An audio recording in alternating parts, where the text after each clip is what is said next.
Pernah tak kita terfikir macam mana penghijrahan, pergerakan manusia dari satu tempat ke tempat lain boleh mengubah hala tuju politik sesebah negeri? Hari ini kita akan kupas satu kajian kes yang sangat menarik tentang bagaimana kemasukan pendatang telah membentuk semula landscape kuasa di Sabah. Ini bukan sekadar cerita tentang angka tau, tapi tentang bagaimana demografi boleh jadi penentu takdir politik. Soalan ni bunyinya macam provokatif, kan? Tapi inilah sebenarnya kunci untuk kita faham apa yang berlaku di Sabah.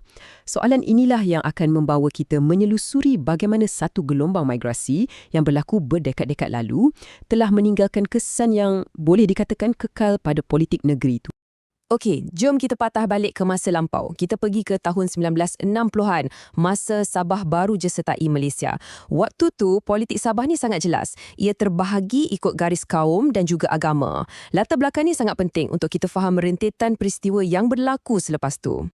Jadi, landscape politik masa tu, ia adalah cerminan terus demografi Sabah. USNO mewakili peribumi Islam, manakala